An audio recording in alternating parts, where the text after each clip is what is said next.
and with his own mind. Which of us does not admire what Lycurgus the Spartan did? The young citizen had put out his eye had and been handed over to him by the people to be punished as his own discretion. Lycurgus abstained from all vengeance, but on the contrary made a good man of him, producing him in the public in the theatre. He said to the astonished Spartans, I received this young man at your hands full of violence and wanton insolence.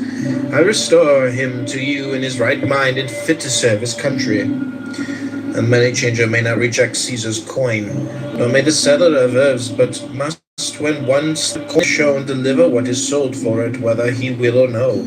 So is it also with the soul. Once the good appears, it attracts towards itself, evil repels. A clear and certain impression of the good the soul will never reject any more than men do Caesar's coin, and this hangs every impulse alike of man and God.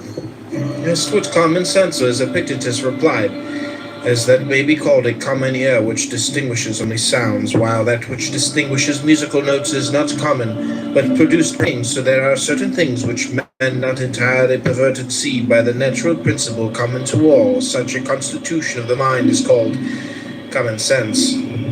Canst thou judge men?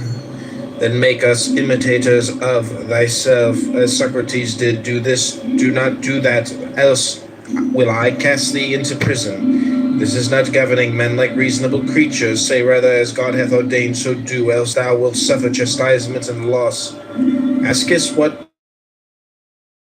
Askest thou what another than this, to have left undone, to have lost the faithfulness, the reverence, the modesty that is in thee? Greater loss than this seek not to find. His son is dead. What has happened? His son is dead. Nothing more. Nothing is lost. The ship is lost. He has been haled to prison. What has happened? He has been haled to prison, but that is misfortunes to him. He is in addition with everyone of his own, but you say God is unjust in this way. Why? For having given thee endurance and greatness of soul, to be no evils, for placing happiness within thy reach, even when enduring them. Endure when things make not for thy good, my friend, and find no fault. You are sailing to Rome, and you tell me to obtain the post of governor of Gnosis. You are content to stay at home with the honors you had before. You want something on a larger scale, more conspicuous. But when did you ever undertake a voyage for the purpose of reviewing your own tools and getting rid of any of them that proved unsound? Whom did you ever visit for that object? What time did you ever set yourself for that? What age runs of your life by yourself, if you are ashamed before me? Did you examine your when a boy? Did you not do everything just as you do now? When you were a stripling, attending the school of oratory and practicing the art yourself, what did you ever imagine you lacked? And when you were a young man, entered upon public life, pleading causes and making a name, who any longer seemed equal to you? And at what moment would you have endured another examining your principles and proving that they were unsound? You cry, ah, for that I have no rule, and neither did you, if that was your subject. To me as a philosopher, but as you might have gone to an herb sabbler or a cobbler. What do philosophers have rules for then? Why the tide, our ruling faculty, maybe would have it, and so remain. Think you this a small matter? Not so, but the greatest thing there is. Well, does it need but a short time? Can it be grasped by a passer-by? Grasp it can. Then you will say, yes, I met Epictetus. I, just as you might a statue or a monument, you saw me. That is all. He had been met with a refusal, or obtained it only to his own shame and confusion of face before a cloud of witnesses.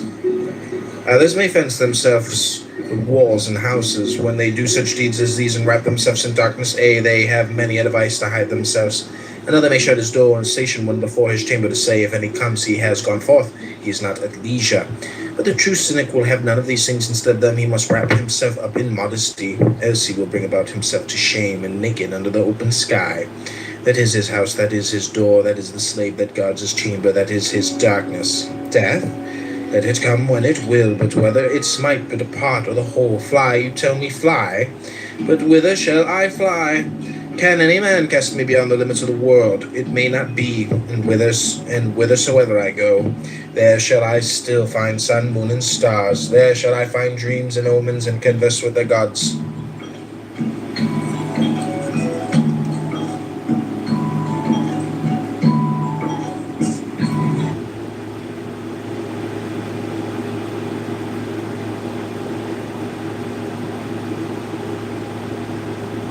Um, and they're not trivial domains. I mean, they're domains that matter a lot because they're quintessential in a lot of different domains of the economy, like engineering, computation, robotics, like tech, basically, um, uh, finance. I mean, AI is under tech as well, like all that kind of shit. So, but then you also have like manual labor stuff too. Um, and some of that is actually technical and requires the talent from other places. Some of it uh, is just cheap labor from that we can get from elsewhere, like the farming jobs and things like that. So it's a mix because you're talking about a lot of different parts of the economy. You know what I'm saying? So Yeah, and I think ideally, what we what we want is a system where the Americans that can be trained to do these jobs and fill these jobs do so, and then we augment where it's really necessary. But I think I saw a post, being anti H-1B recently, where like a university in Michigan was seeking an H-1B or an H-3B. I'm not sure exactly, but they were seeking a foreign staffing position for a women's soccer coach or something, and arguing that there are no possible female soccer coaches in America capable of filling this role, and they had to get an international soccer coach to fill this role. I mean, the H-1Bs, like, knowing at first hand, they have pretty high criteria. Like, in order to hit it, you have to have extensive proof that you actually qualify, and you overshadow most of the candidates from the country. I I think in by the letter of the law you do, but I think there's an entire cottage industry of lawyers that get companies H-1B waivers. That is their entire business, is getting companies staffed with these waivers. And whenever you commoditize something like that, you get people who are very good at meeting those criteria in lots of situations and in lots of creative ways that the law necessarily didn't intend. I would agree with that. I mean, there's definitely corruption, and there's definitely some funny stuff going on with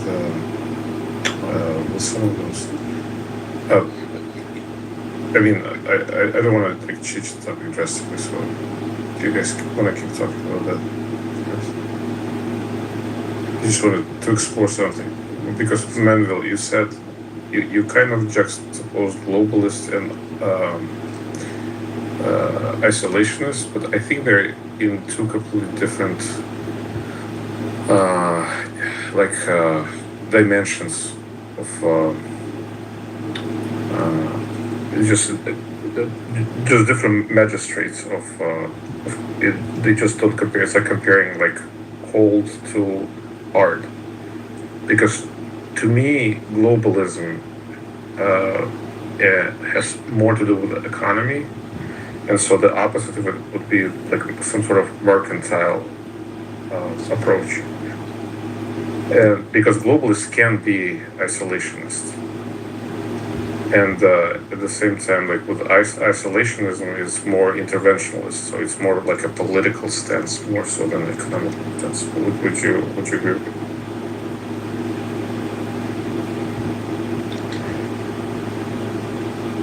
Well, I think we might be conflating economic protectionism with um, military intervention as two kinds of the same coin.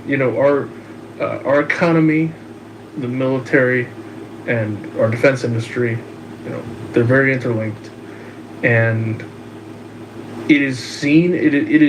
You are hitting over the head um, with economic arguments when you talk about drawing down or reducing our military sphere of influence around the world, or our control over certain uh, bodies of water, like the Strait of Hormuz or other things.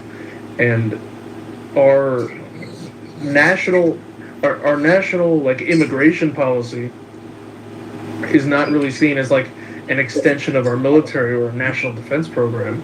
It's seen as pure economic benefit. So you're also hit with an economic argument from that, but there's no like separate. Someone's either filling the job and they're either a citizen or they're not, right? They either have legal status through a waiver or a visa, or they don't. And those policies, it doesn't make you isolationist or globalist necessarily to be dealing with critical staffing. I don't think that meets that threshold. It is more of a military intervention around the world, or diplomatic bribery around the world.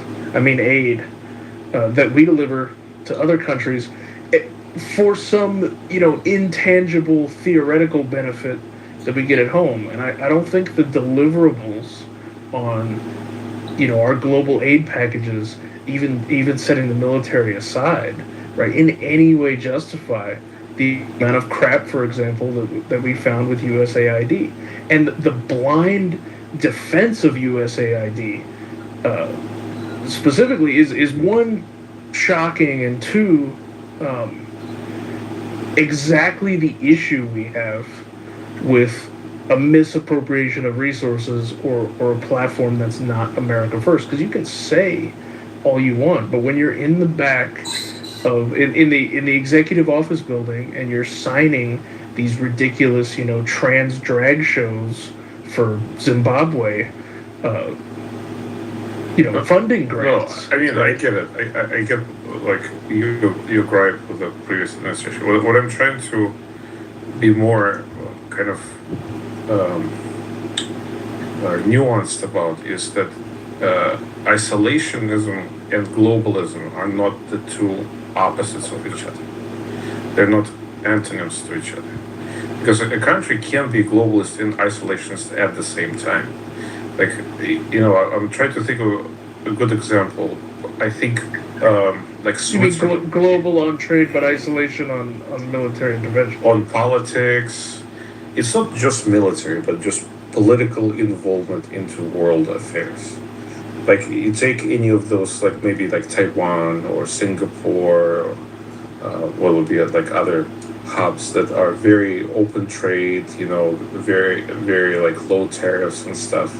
But at the same time, they want to have nothing to do with global affairs. They are present there as little as possible.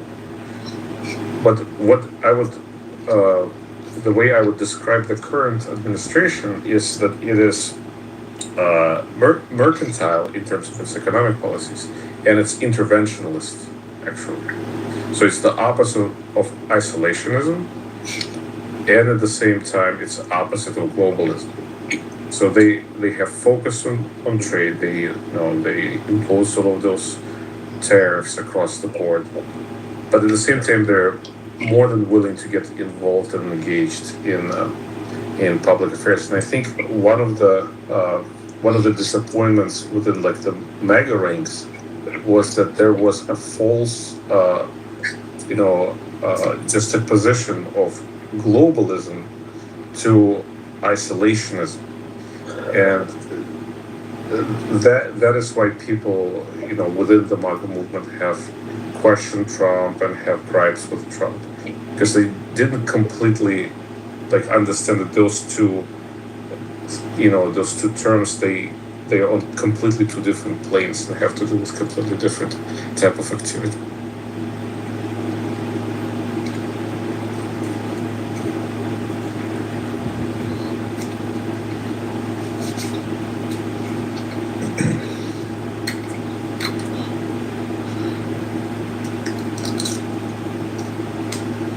Or like another interesting example is like China. I'm just like trying to think about other like interesting combinations. So they're very mercantile in terms of their economic policies, but at the same time they're interventionist. Also, like they're very involved. Like that's very similar to what the United States is doing currently.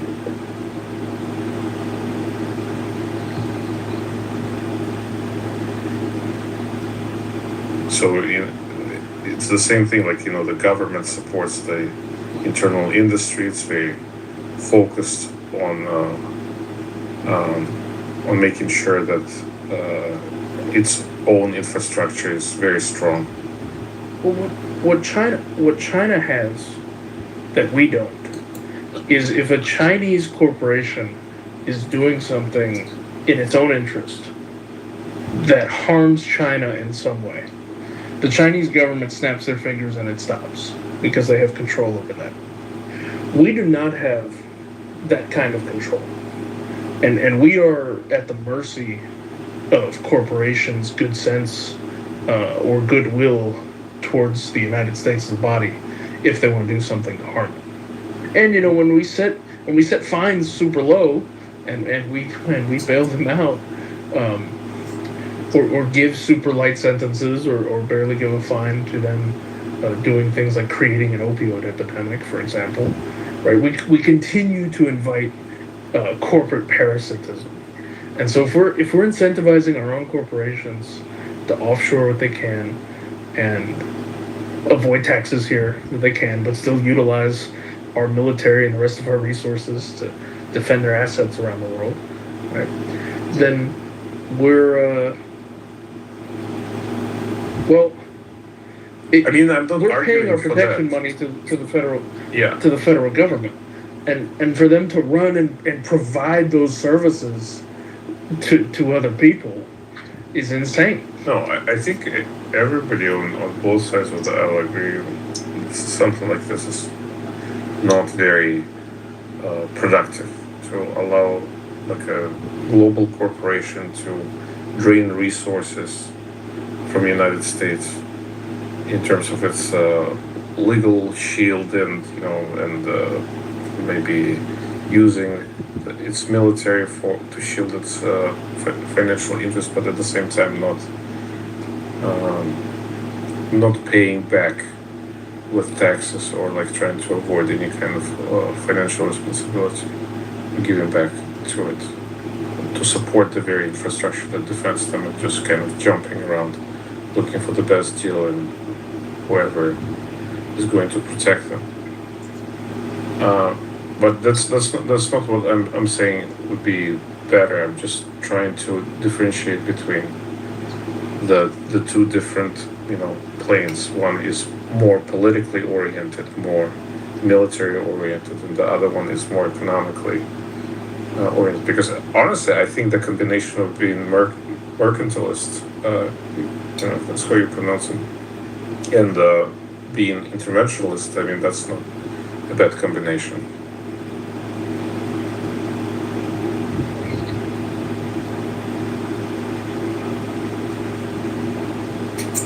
Or globalist and isolationist, Representing ourselves. but that's more for smaller countries that can afford being some sort of haven for business without spending anything to impose its power outside of its borders.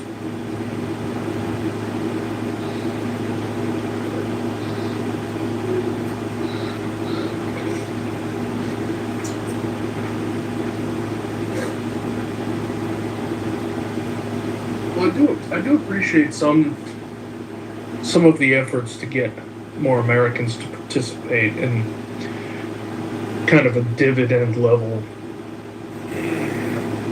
of our exploits around the world, or the tariffs that we're able to charge, doing some kind of return on your tax investment to average everyday people. I mean, Maybe it should go to people 18 years and older. Maybe it should go to people, who've met a certain.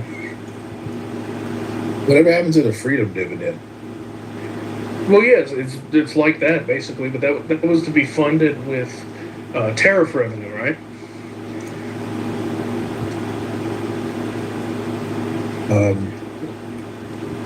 Supposed to be $2,500 a person.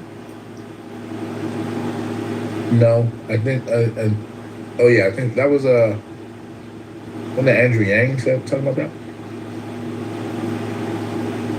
Oh yeah, well Yang had UBI. Right. Yeah, but he called it the freedom dividend.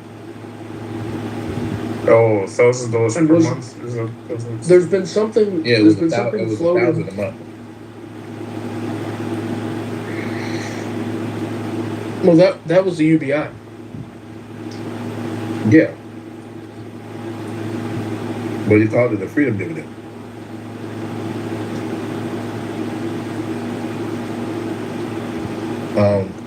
Trump wanted to give what did Trump, the savings from Doge is going to give people money? What did he call those? Well, there's supposed to be a Trump account.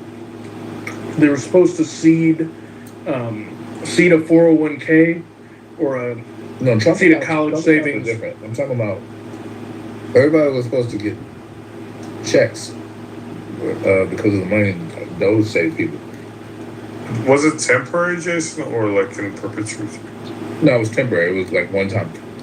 So it was like a stimulus check or some shit. I mean, yeah, but it wasn't funded through like appropriations of Congress. It was funded through whatever money Doge was supposed to save us. So that's 112. right. Yeah, that's supposed to siphon off Doge savings. Save 20% of Doge savings and put them into But checks. he gave them some kind of like patriotic name. I forgot what they're called.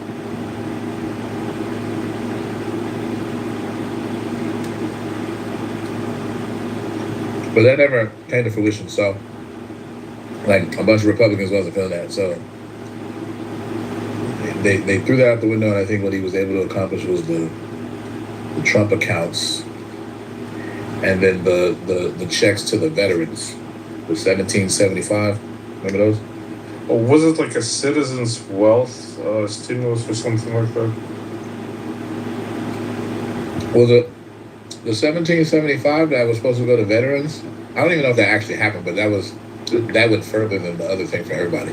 The Doge checks never materialized because you're supposed to get like $5,000, and I think it was like something with a distribution amount of like $44 billion, and it never passed through Congress, so the payments can't be authorized by the president solely. But there's a carve out with that, is that the savings magically never materialized in Congress, mainly because of the fighting that occurred where Trump could only basically scrap money back under his election or his executive powers, and Doge couldn't, in effect, basically go after full funding programs. But Congress was never going to approve them any damn way. Either side was never going to allow those to be matriculated out. Did he give the 1775 checks to the veterans? No, I did not get a 1775 check, but I don't think those ever materialized either. And then there's the tariff dividend that is supposed to be going out that also, again, is not going to pass. It was supposed to be like, I think, a 2,000. But that has not resulted in either. And again, Trump, this is where Trump pisses me off. He says these things, but you have to get Congress to approve it. And if you can't, well, then it's a dead issue, because you only have power over the executive branch, and you can't return that funding to the American people. You can't write checks from any money you claw back out of it. Hold on. I remember him talking about it. I don't remember if he ever did. That's why I was trying to clarify. No, you couldn't even give the 1775 checks out either. So, I mean, But he did do Trump accounts. I know those are live. the Trump accounts are live. He did that through, and it's actually a good investment. Like, every economist is talking about, like, it's free money. Well, it's not free, but it's a good investment tool. You should look into it.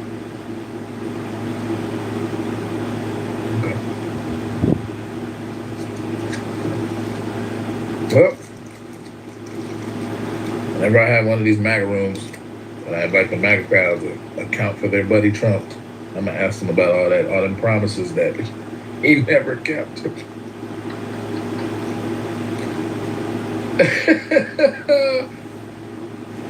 Oh man.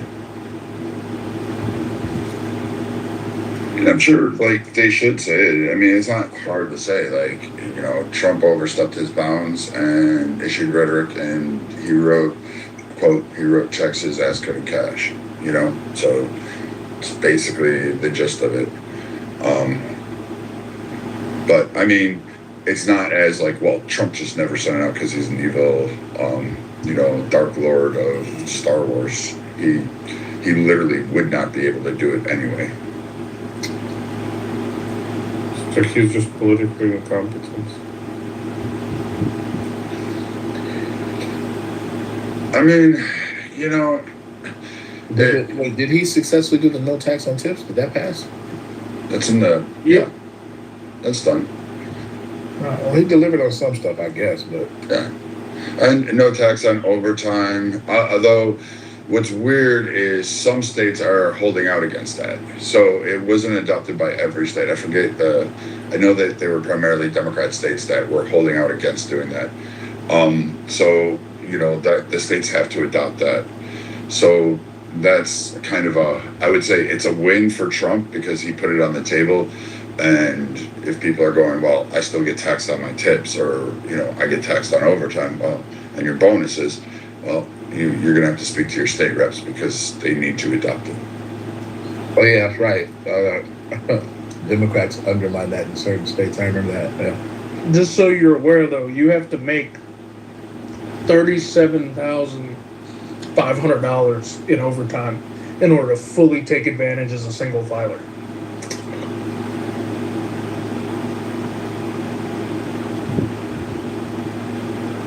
Which, if you're a cop, you're a firefighter, mechanic, that's easy.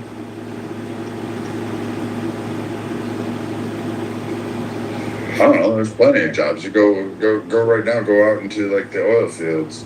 Go work the energy corridors. You're making that kind of money. Yeah, but I wouldn't say it's easy to work a bunch of extra hours in the oil field the way it's easy to work a bunch of extra hours in the fire service or as a cop.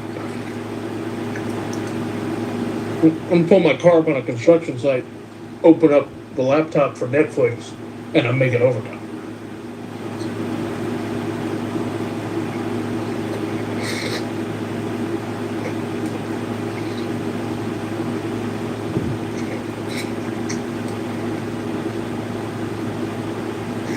Honestly, though, I have some issues with how cops and firefighters, first responders get overtime and how they can max out on it. I mean, I'm just saying our service people never got overtime, and I kind of feel a certain type of way about it at times, especially when I hear that cops are doing TikTok dances, and I'm looking at the overtime budget for that, and I'm like, why are you on fucking TikTok then?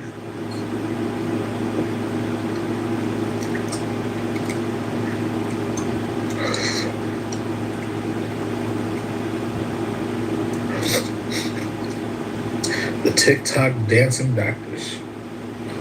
The cops. Look up TikTok dancing cops. Oh, the cop. I thought you were talking about the nurses and stuff during COVID. Oh no, I was talking about like cops and first responders that do like Instagram and TikTok dances. I don't know what happened, but usually on my like Instagram feed, it's usually like very specific to what I like. Usually nature, outdoors, some interior and exterior design builds, things like that.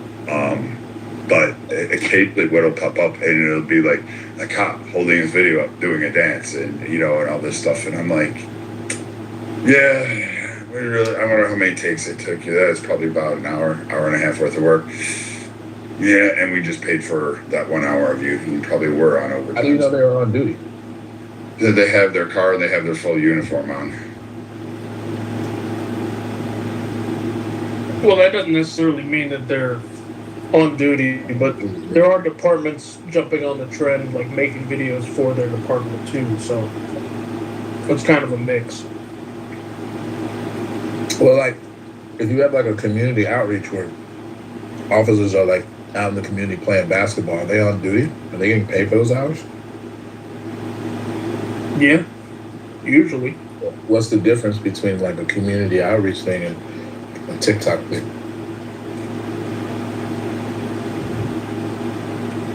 When it comes to the county or the city CFO or accountant, probably nothing. No, but maybe the impact, like, because what is the TikTok for? Is this for personal gain or? I don't know, but I can see it framed as like a community outreach thing. There's usually policy on utilizing personal social media while on duty. So they would have Yeah, to I'm talking about when the departments approve of it and they're like in on it. To me, I can see that as like a community outreach or like a social, you know what I mean? Like they do care about like social relations or whatever, media relations. So.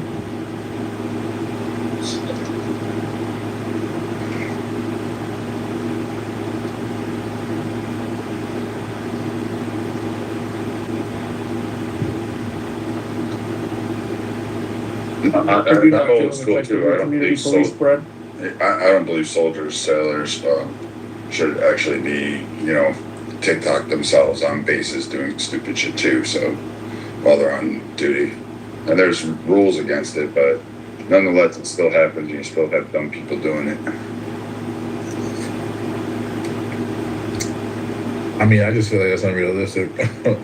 We have young generations of soldiers. Those motherfuckers are on the internet. So I don't know. Good luck with that. Yeah, man, I'd say it's not. It's honestly worse. The people constantly filming their life on base is probably way more prevalent than cops filming it.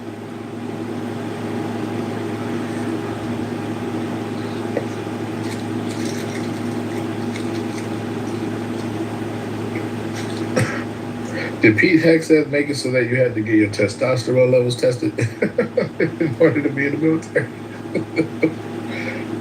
Well, that's wild. It's an important marker for health. For women?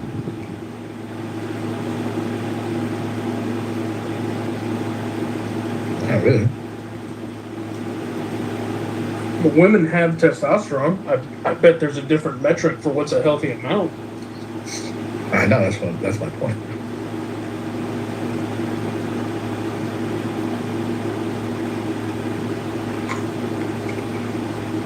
There you go. Lift the gender ban on serving in combat arms and just set it at a testosterone level. I don't think Pete Hegseth is a fan of the women serving in the military.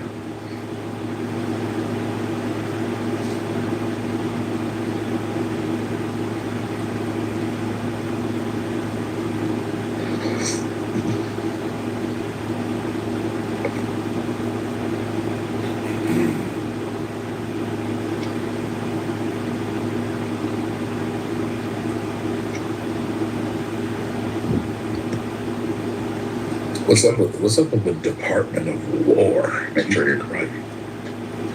What's the old name? Department of War. It's weird that the dude who ran on No New Wars renamed that department to the Department of War on his watch, and then started a war when I ran. That's odd. That's ironic. You know what's odd is that we always referred to it as the War Department prior to changing to the Department of Defense. And even still would say Defense Department. Just swallow first before you speak, right?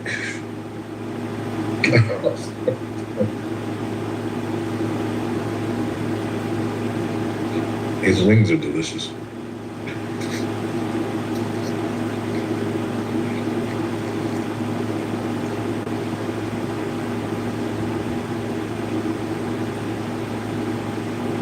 Well, I had burnt lamb. Hope you're happy. You had burnt lamb? Yeah, I bought a lamb thing, chopped, whatever, 2 of them, and I cook it myself. I'm now cleaning up fucking grease everywhere and I still can't get this fucking cooking done after all these years. Why'd you burn it? Why are you like? Constantly revealing you can't cook? It's like a weird. Like, do you want to learn, or you? Oh, so I'm taking a cooking class. I actually signed up for the next one. They're like expensive, but it's at this kitchen supply place. They have this whole back thing. Lesour is the name of the store or whatever, and they're going to give cooking classes. I started beginner one in a couple weeks. But like, have you ever checked out how to cook with all? It's like a weekend and the internet. Like, you don't need to take no expensive ass class. I was gonna say, if you follow Alton Brown, if you don't, you probably should. But he's put out a bunch of reels and a bunch of videos of like very basic, like home cooking based stuff over the last few months, and most of it's all amazing, but really simple. Well, like, to me, YouTube video tutorials are actually, because you can follow them step by step, and there's like a modeling element to it. I learn better that way. But like, anytime I want to learn how to cook something new or sophisticated, I literally find several YouTube videos, pick one that is like more or less easy to follow, and then just kind of watch it a couple times and follow the steps. You know what I mean? And that way you're not left hanging, because you have somebody kind of guiding you. And then once you do it a couple times, then you can kind of do it on your own. You know what I mean? I hear you. Yes, I would assume I have. I do sit on here, but I'm actually usually doing like a multitude of other things. I multitask. You guys help keep my mind kind of on point, oddly enough. But like right now, I've cleaned my place. Let's see, what else tonight? Oh, I balanced Cigna's policies for the Southwest. I went through and audited 300,000 claims on line level, and and I cleaned 3 bathrooms in my house. So, and then I burnt a lamb steak thingy. Did you cook it? You cooked it in a pan? Yeah. Well, I only have one pan. It's a Dutch what do you call them? Cast iron skillet things. Yeah, I know what a cast iron. That's good. You don't have like an oven, Yeah, I have an oven, of course. You know, you can put lamb in the oven and it cooks, right? Yeah, I know. Okay. No, that's actually like really legitimate for cooking steak, especially if you have a thermometer. Protein, Go sear it off, and then you can sear it, and then finish it off in the oven. And you don't have to really deal with the oil as much. But pan fry is not a bad way to go. It's not like it's bad to pan fry. It's just it's a lot more variables you got to work with, especially with splatter. You got to be watching it and flipping it with the pan fry. Yeah, I learned that too late. Where were you guys like an hour ago? Well, you should have asked us about fucking cooking some steak. Just you. You know what's funny, Brad? Because you're kind of like a handyman, and you know how to do a lot of shit I don't know how to do. But literally, bro, if you spent like one evening and I was like showing you how to cook shit, I could show you in a way where you'd be able to replicate it from then on. Like, it's not that difficult. Now wait, Brad, were you cooking on like high or full bore gas, or were you on like medium?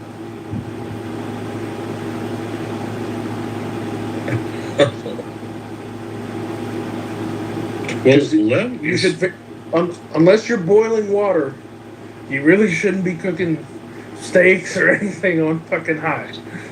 But you know, from what I remember, lamb is just notoriously difficult to cook. I mean, if you overcook it, You're fucked. it becomes like a rubber.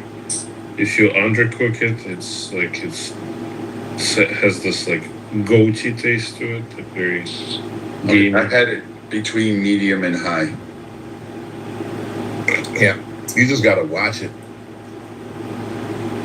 There's a lot of technique. Even when you pan fry, like you can, especially if you do a steak. Like when I do a pan fry steak, bro, you wanna do like a base, like you put butter, garlic, and like rosemary and some other stuff you can put in there, and whatever your preferred like spices are, and you literally like tilt the pan, and you have like a spoon, and you keep spooning the butter onto and you But don't- and you just don't let keep the doing butter that because burn. the hot butter actually cooks the steak. It's in it and it like the flavor profile of that shit is wild. Like It's like deep frying, but you want to put a little rosemary. no, it's not. or No, some it's not thyme. like deep frying. It's not like deep frying. Because deep Well, frying, you it's have to shallow frying. saturate it in oil, in so much oil that it actually like, and then it has to be super hot too. It's actually in many ways not like deep frying. It's pan shallow frying. frying. It's really a sear. It's not a fry. It's a sear, but you can technically call it frying because some of those same processes in frying do occur in the pan, but it's just different. But anyway, like that's one technique. But you I'm can talking do about pan frying coating- where you just cook one coating side the- and flip, and then if you really want to get fancy, you can turn it on the sides and stuff like that because you want to render that fat because that's what the Yes. fucking flavor is. But the thing with pan frying is that if your cut isn't thick enough, you're going to have to pull it before you develop a really good sear because you're going to overcook the inside trying to go for that sear. So you have to kind of give up on it when pan frying unless you have like enough, unless you're over like an inch and a half. You Well, really that's why you it's turn really it difficult to down and develop finish that it off. That's why you turn it down and finish it off. You simmer it, or you can finish it off in the oven, and that way you can control like the texture and everything like that. The internal temperature a lot better. The sear is to lock it. It's really for the outside flavoring and to lock in the juices. That's really what the sear yeah. I would say that if you can keep the steak moist, give it kind of like a little bit of wine bath, coat it in oil, put it in the oven, get it up to temperature, and then sear it off, reverse sear in a hot pan. That would be better than just trying to. So I See, tried. well, the wine is flavoring it. Yeah. I tried one of those, like, you know, like on my Instagram thing, they pop up this, like, there's this guy or a group of guys, they cook by rivers and they cook on stone things, and I'm okay with a campfire. Like, I can cook over a campfire, and that's pretty easy to do. But Yep. Talking about the guy from Kazakhstan? I have no idea where he's from. There's a couple of them. Electric cooking? He just washes off a rock and he like But chops. honestly, Brad, I think it's because you just understand the kind of, and I'm going to use a fancy word, the gastronomic principles as they apply to campfires, but not as much as they apply to like stovetops. You are absolutely 100%. Or ovens. Do you own a grill? Yeah. I have one of those charcoal ones, and then I have the big solo stove cooking kit, and then I have what they call a cowboy pendulum that you can basically hang you can Oh, those put are fucking amazing, bro. They're easy to make, you know. There's a kit you can literally. I was really pissed after I bought mine from Tractor Supply. You could just go on Amazon, and all you need to do is go out and get 3 wooden poles and hang them out there, and just get them at like 8 feet. You can cut off treetops or whatever, parse that out, shim them down, put it through this little tripod, and it'll hang for you. Oh, you will get a. So when you use the Weber kettle, do you ever pile all the coals on one side? No. And leave something in there? No, I actually prefer Okay, I prefer cooking over the campfire. I rarely use those. It's not. It's first. It's time. It's just me. The girls don't live here anymore, so like that's kind of a bummer because they did most of the cooking, and then their mother was always the one that did the cooking.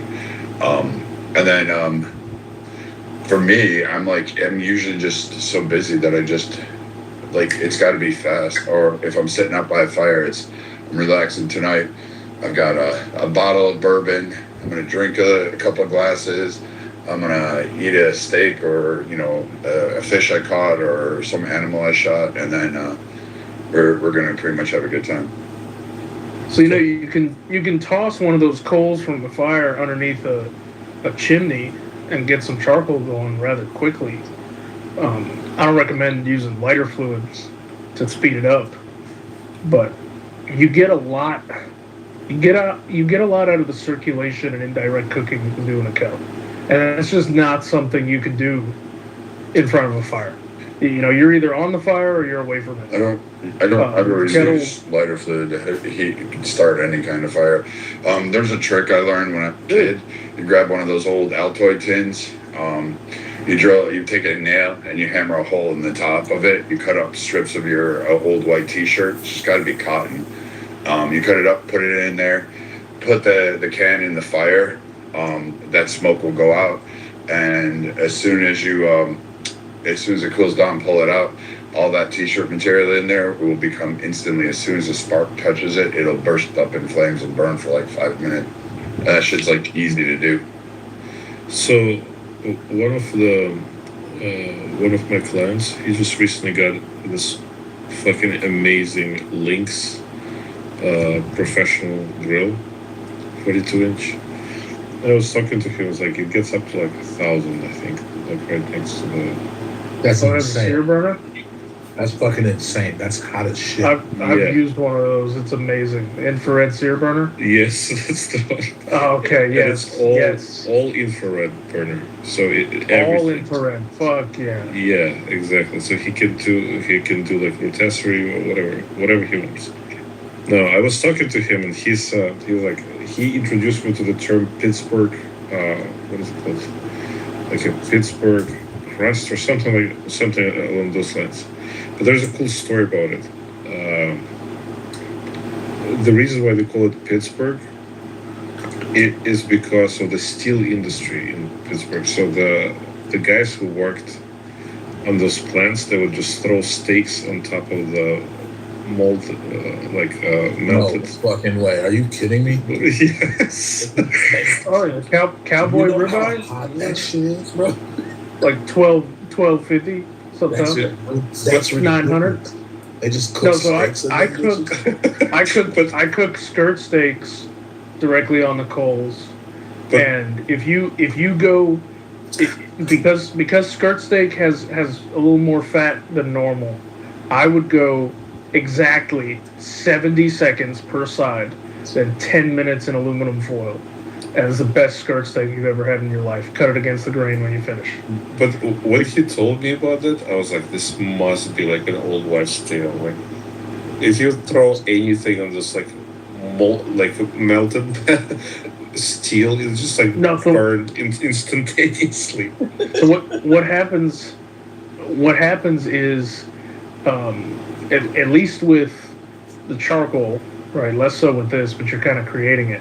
Is that the crust and the burnt charcoal that you're kind of making, they melt into each other and it becomes almost like a part of the crust. It's a part of the crust. Especially the ash of the coals. You let the coals turn white and get it done. Uh-huh. Now that sear burner goes 1250, 1500 degrees. I do picanhas on those because my building has built-in burners on their gas grills, so I can just turn that thing on, and I lock in the fat caps, and then I kind of let them sit around the infrared burner and don't even mess with the rest of the grill, and rotate them for a few minutes afterwards, and they're perfect. Perfect. Yeah, but I love cooking picanhas, so I got pretty good at it and decided to make it a science. A lot of people don't cook them properly because they don't trim the fat, and they also don't know what part of the actual cut is the picanha. Because when you get a top sirloin cap or rump cap from the grocery store, they don't send you just the picanha. They give you extra meat, and so you have to know what you're cutting to really get the most out of that cut. Yeah, I fuck with picanhas because I like Brazilian steak places. I actually discovered, like I had eaten that part of the cow before, but it became like a distinct thing when I started going to Brazilian steakhouse. And they bring them around, they cut little pieces off and shit. I'm like, oh, they call them picanhas, huh? Okay. Just, Have you noticed how they bring you the shitty stuff first to get you all Oh yeah. filled up? No. No thank you, no thank you, no thank you. To be fair, I actually think that they bring you the cheaper steaks first because they have more of them to bring around. But all Brazilian steakhouses aren't equal. But yeah, I've noticed that. But you can just pass. Fogo is the best one. Well, Fogo's commercialized. Fogo's actually not the best one.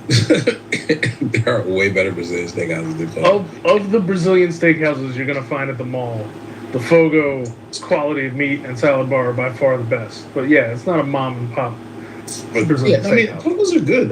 They're actually pretty high end for what they are. Like, I like them.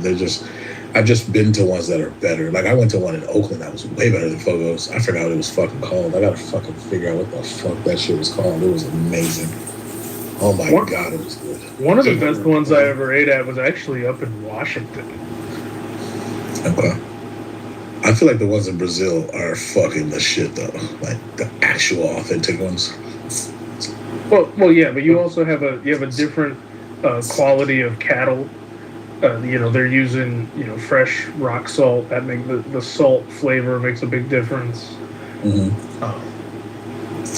Yeah, Well, but also like Argentinian Brazilian cattle is far superior to American cattle.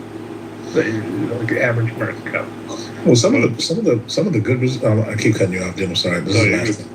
Some of the best ones actually import Brazilian cattle meat, which is really fucking authentic. what's No, that's right. No, just really quickly. Another thing I remembered, we used to go to Copa de Chao in Houston. It was fucking amazing. Like I'm in love with that restaurant. But what they also like the first time we went there, I didn't realize they charge you for water. You know, like how they bring you water. It's like, oh, would you like some water? Like, oh, Saratoga, nice. motherfucker. Yes, it's like, oh, nice sparkling water. How nice of you. They like, charge you for that? That's yeah. outrageous. That's like $7 a bottle, bro. Exactly. So we kept we were celebrating like a buddy of ours got like a big job, and so we took him out and we were like, oh, it's cool. Like even back in the day, it was like $80 a plate, which was like a lot at the time. And we finished our meal and they brought this water. It's like, oh, would you like some water? I was like, oh yeah, absolutely. Like we keep filling it with sparkling water, and then we get a bill, and I think we were like all big boys, so each one of us, like besides getting his share, had to pay like $120 because the water was like $40 per person. It was fucking insane. There's a big baller with the waters. Yes. So my record at Mr. Chow was $280 in water. Oh god. No, but it's like those fucking amateurs, they have no idea what they're doing. Like, doesn't give him some water. That's crazy. I would never pay that much money for water. So it was sparkling. It wasn't regular water. Yeah, but usually in the restaurants with that like statute and that level, like there's certain things that come complimentary. Like you'd get fucking sparkling water complimentary. Yeah. But no. They squeeze you like a lemon. Not in Miami. Shit. That's not but even the still, like when they offer you still or sparkling, you're gonna get charged and you're gonna get served bottled artisanal water. And if you want tap water, you have to specifically say, I would like tap water. Oh, and they're gonna judge the shit out of you. Does Fogo give you cheese balls complimentary? Yes. Okay, because Pound the cage shit ton of those last time I went. That's not. God damn, it's a lot of cheese. Well, Fogo does they do the yuca, or like it's not yuca, it's tapioca, the tapioca fries, and the fried bananas and the powdered cajou complimentary. Yeah. Oh, you can get some pretty good cheese bread, like doughs that you can just pop in the oven at home. Legit. I think I fucked up because I ate a crap ton of those and it like filled me up, so I couldn't eat as much meat, which annoyed the out of me. And I think that's the purpose of them.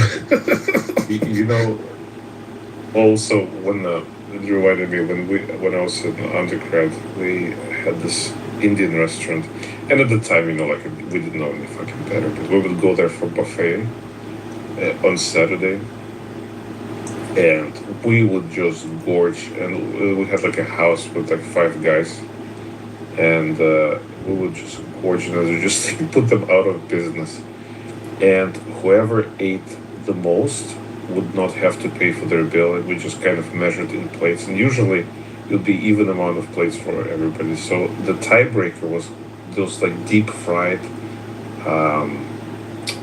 what is it called, sugar balls. You know what I'm talking about? It's like a dessert type of thing. Deep sugar balls. It's like deep fried. It's like deep fried, like it's dough balls, but they like deep fried with sugar. Like donut balls? Huh? Like donut holes? Sort of like that, but like the Indian version of it, when they like deep fry them and there's like a syrup, like a syrup on top of it. So we would get like a pile of them, and we just go around the table one by one until like people would just give up. The last person standing would get his bill picked up by everybody else. Have either of you guys ever had Mr. Chow chicken satay?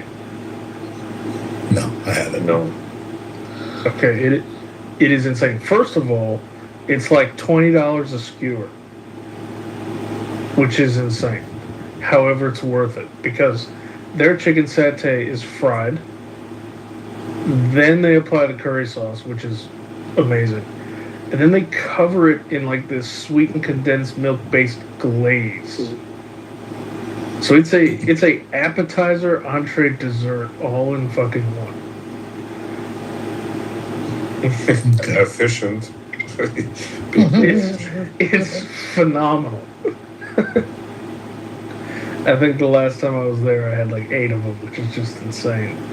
And they're not small.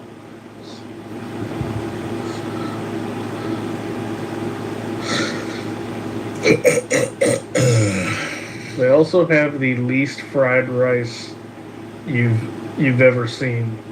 It's almost imperceptible that it's fried. However, it is amazing, and I don't know why, but for some reason edamame works in it. But it's the weirdest thing. It goes with the meal phenomenally. It's just not what the fuck you're expecting when you order a side of fried rice.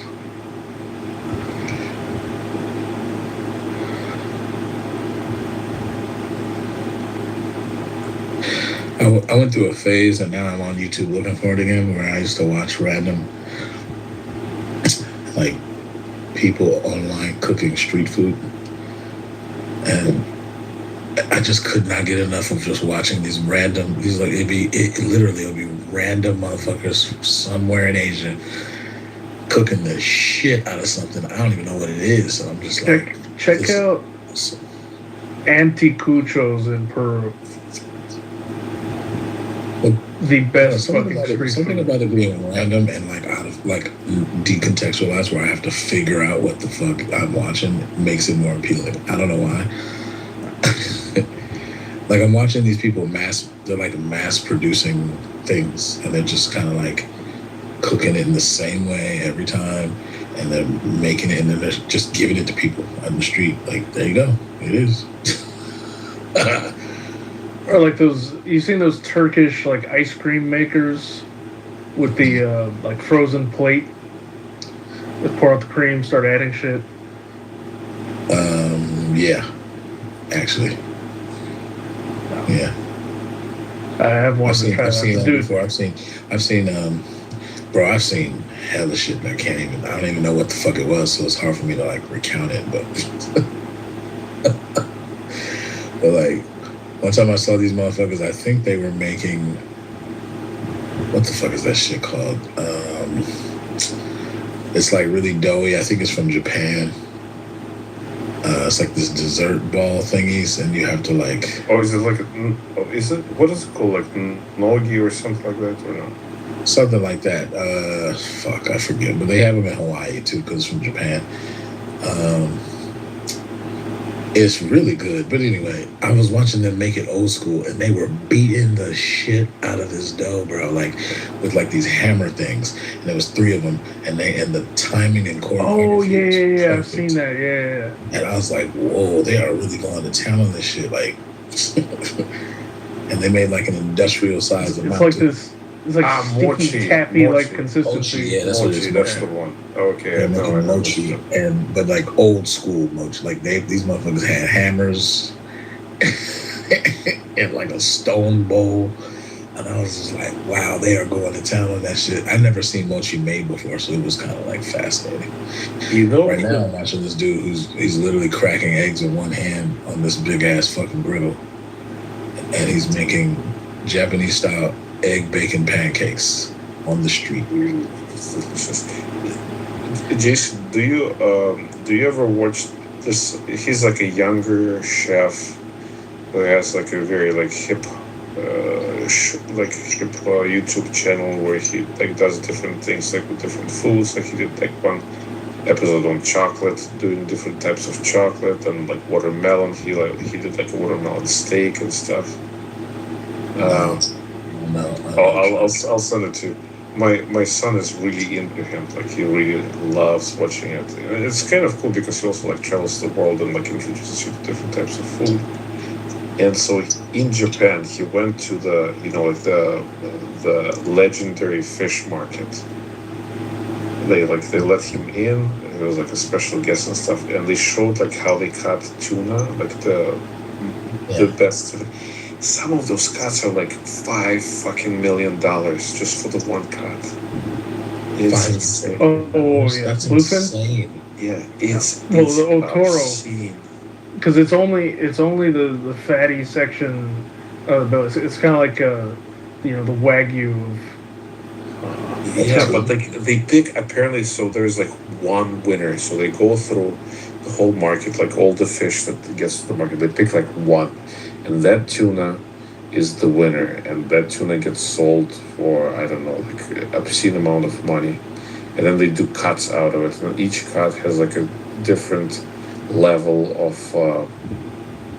importance and monetary worth, and they let him try like the most expensive part of the tuna. It was incredible. It was really cool. You could get a kick out of it. These motherfuckers are making a lot of whatever the fuck this is. Oh yeah. Say, bro. Well, it's also like they auction those fish. So like in the each fish has like a place, like first place, second place, third place, and the restaurants like pride themselves that they got we got the 5th best tuna of the day. You know, and they can also charge like crazy amount of money per each sushi that they make. I guess it's not even just that the food looks good or whatever. Because actually, what I'm watching right now, I don't know what the fuck this is, so it doesn't really look good because I don't know what it is. But it's the process. I'm fucking fascinated by them, dude. Watching these motherfuckers Like just the artistry. repeat. Not so much artistry because they're not really making it look fancy. They're just literally industrialized. Like they're just making it over and over and over again. Like think of the mundane, what is it, mundanity? Mundanity? I don't know how to say it. The mundaneness of like watching people make burgers at McDonald's all day. They're just doing the same shit over and over and over again. I think it would be for some reason, because I don't know what it is. It makes it more intriguing. Mundanity. I think it's mundane.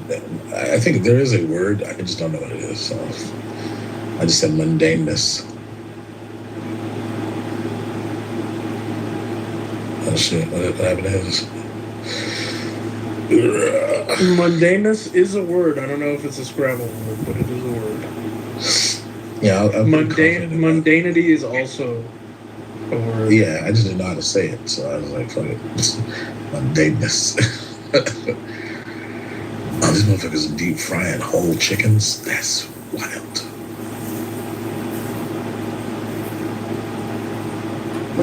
How you deep fry a whole chicken, bro? Oh, dude, the wilderness. I think Channel's Wilderness Cooking. It's an Azerbaijani dude who does. He makes his own damn near everything. He's like built his kitchen. He's done like earthen ovens. He's like buried chickens in the ground and smoldering fires to roast them. He's done like whole sides of a cow all at once. It's pretty insane. But he does wild shit with chicken. I saw some dude cook a whole ass ostrich. That shit was wild. It was a whole fucking ostrich. He cooked that shit whole, fam.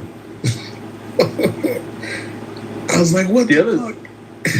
The other thing that's huge is the pachamanca, which is a earthen like feast that the Incans would do in Peru, where they'll bury tamales, chickens, different types of beef, sausages they make, all the veggies, sweet potatoes, everything. They'll bury it up on a fire and bury it in clay and come like dig it out like 8 hours later. Yeah.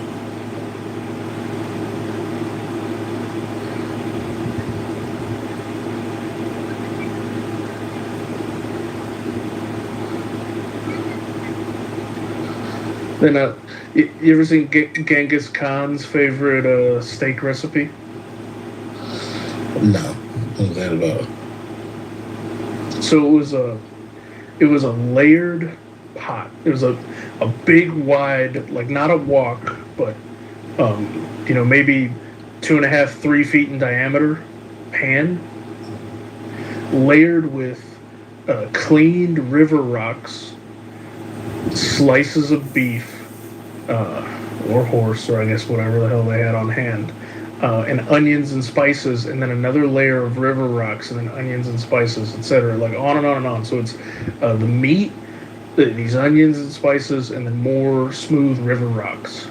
And what would happen is you would then fill it with water, you'd set it on the fire, and the meat would boil. And as the water evaporated, the meat would actually start to sear on the rocks. So it was kind of like a sous vide cooking method for the meat, only it's directly touching water. And then as it boils off, you get the meat starting to sear on the rocks. And so you finish it, you take it off, pull the rocks out, and you have all this seared thin sliced beef and all the spices and everything left in the pan. It's pretty awesome. Yeah.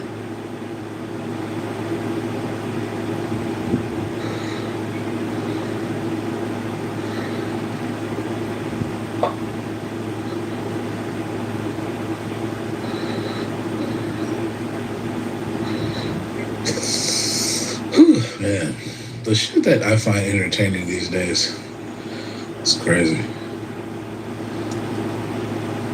Have you seen this recent batch of protests in Madison? No. I think one, it's interesting it's happening in a swing state. Two, I think this protest is looking it's trying to capture that energy that we had in 2020. I don't think it has it, because I don't think like the underlying grievance is that bad.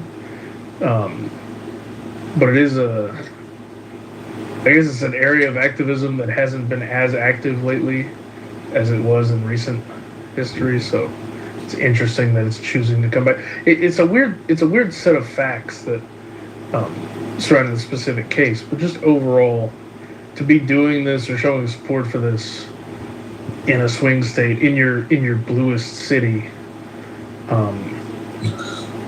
it seems like poor battle choosing on their part. I don't know if there's necessarily intention behind that, or if they're up in their feelings and so they're doing shit despite the way it looks bad. But did you see the guy who took over the press conference because the police chief? I'm completely. Police chief just let him talking about. To be honest with you, I might hear about it. Usually, for some reason, when I hear about shit for the first time, within a few days, I will hear about it again and again. So I probably Well, hear about it again. the recent it happened a couple weeks ago. The recent story is all about them kind of dismantling the chop zone that they had set up in the city.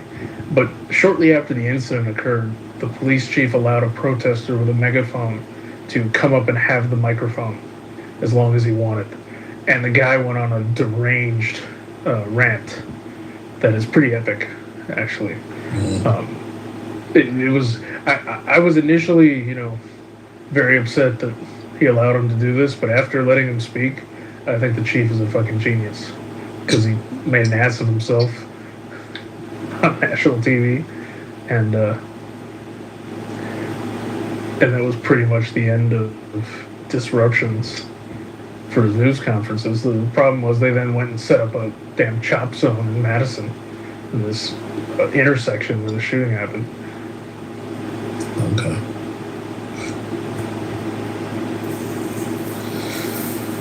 I'm gonna watch somebody make egg bomb shrimp fried rice for no reason. Uncle Raja approve?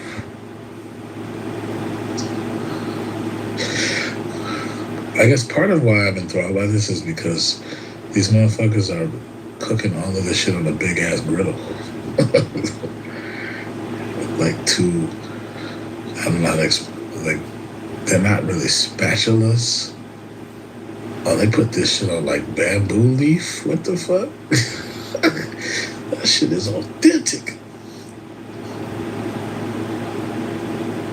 Yeah, I'm just gonna be preoccupied by this for a few hours till I fall asleep.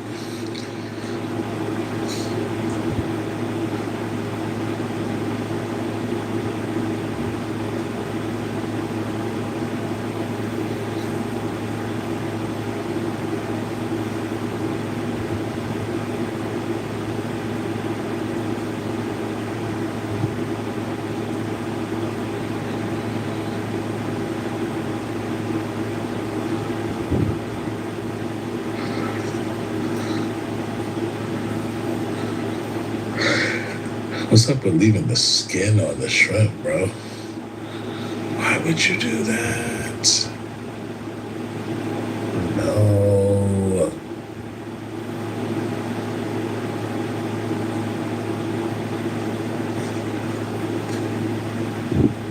That ruined it for me now. I don't even want to watch this shit.